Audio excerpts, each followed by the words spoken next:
అతను చచ్చిపోవటం కాదు, సావే ఒక మిస్టరీ చేశారు. ఇది అంతా మరి కేటీఆర్ గారి వల్లే జరిగిందని నేను జవాబు ఆయనే చెప్పాలి నాకు. ఎందుకంటే పంపించలేదు. స్టాండర్డ్ గా ఆ తల్లి అన్న వదిన రాకూడదు, వస్తే ఏమవుద్ది తల్లి వస్తే. అసలు జబ్బు చేసిందే నాకు తెలియకుండా హాస్పిటల్కి తీసుకెళ్ళిందే నాకు తెలియదు. లిఫ్ట్ లో కేటీఆర్ ఉన్నారు, నేను కూడా ఆ లిఫ్ట్ లో ఉంటాను. అయ్యో ఏం చెప్తాను, కొంచెం చూడండి ఇస్తాడేమో అని ఆశమ్మ ఏం చేయగలను తల్లింది.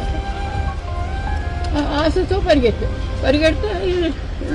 ఆగమ్మ లోపలికి వెళ్ళి వస్తాను, లోపలికి వెళ్ళి ఇంకో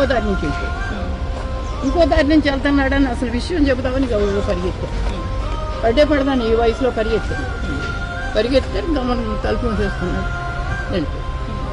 అయ్యో ఒక్క మాట అయ్యా బాబు, ఒక్క మాట అయ్యా. వచ్చారు. మరి ఆయన వచ్చే వరకు ఈ చనిపోయిన బాడీని ఎందుకు కట్టి పెట్టారా అన్నది ఆయనకి తెలియదు. ఆయన వచ్చిన తర్వాత ఎందుకు డిక్లేర్ చేశారా అని ఆయనకి తెలియదు. నాకు తెలియదు కదా. ఈ కేటీఆర్ సమాధానం చెప్పాల్సిన విషయం.